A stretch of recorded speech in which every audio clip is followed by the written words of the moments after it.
chosen one! It was said that you would destroy the Sith, not join them! Bring balance to the Force, not leave it in darkness!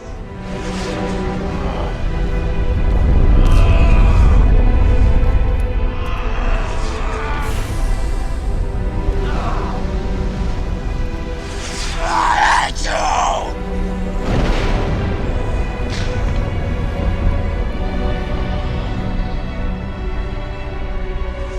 My brother Anakin! I loved you!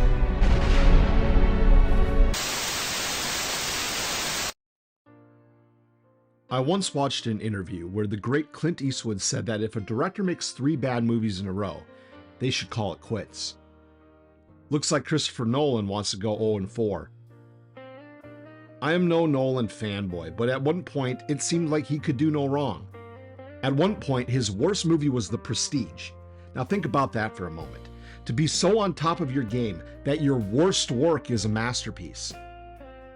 We thought Christopher Nolan was one of us because he cared about truth and honesty in storytelling. His attention to realism was a breath of fresh air in a medium that has been so saturated with horrendous CGI.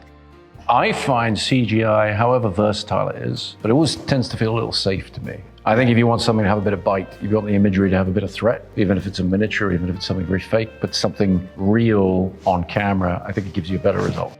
Although I note, as a Batman fanatic, his failure to treat Gotham City as a character itself is why his Batman films are extremely overrated and don't hold a candle to either the Burton films nor the original animated series. And speaking of Batman, The Dark Knight Rises was the beginning of his downfall. Victory has defeated you. Nolan deserves a pass for this. After the tragic passing of Heath Ledger, Nolan famously did not wish to return to the world of Batman, but he was pressured to do so by Warner Brothers. And the result was a mediocre mess filled with plot holes and the worst Batman film made. That is until Matt Reeves came along, turned Batman into a goth kid turned social worker, made the Riddler a ridiculous Redditor recruiting for Antifa while wearing a gimp suit, and worse yet, stripped Bruce Wayne of the very reason to become Batman in the first place, by making his parents evil. No!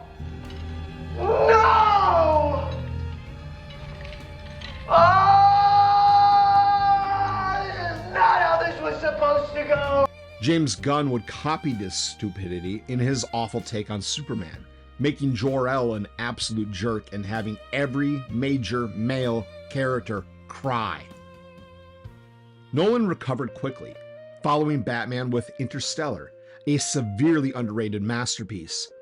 I still cannot get through that one scene without getting emotional, every time. But in the 12 years now since Interstellar, Nolan hasn't made a single good film. That's right, he hasn't. Shut up and I'll explain. Dunkirk has no story. The end. It's nameless characters that we watch react to tragedy.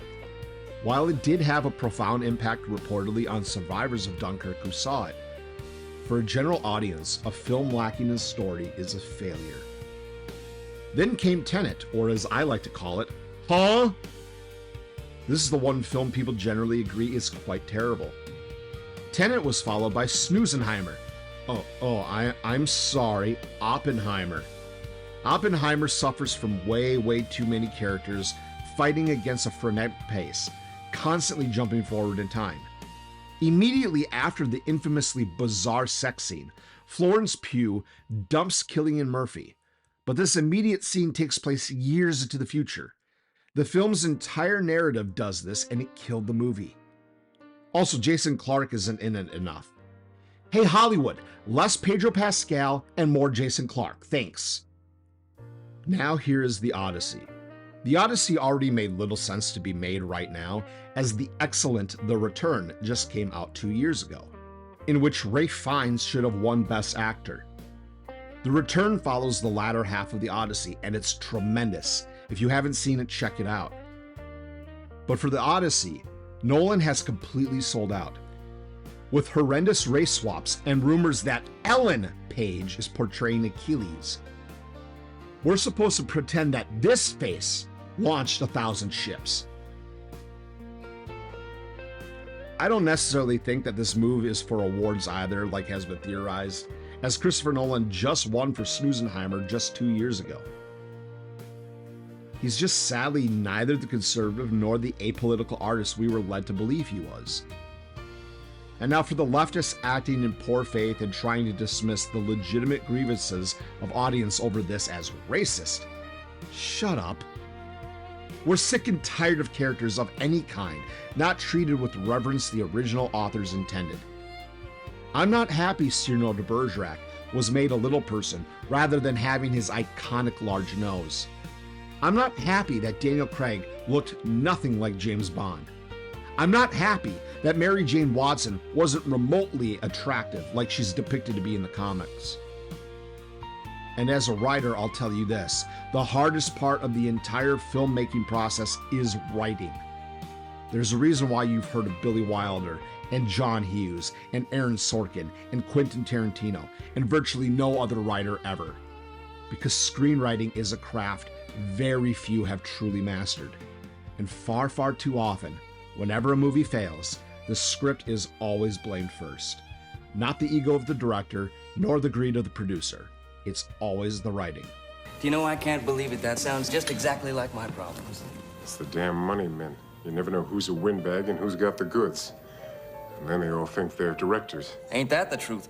Do you know that I've even had producers recut my movies? I hate when that happens.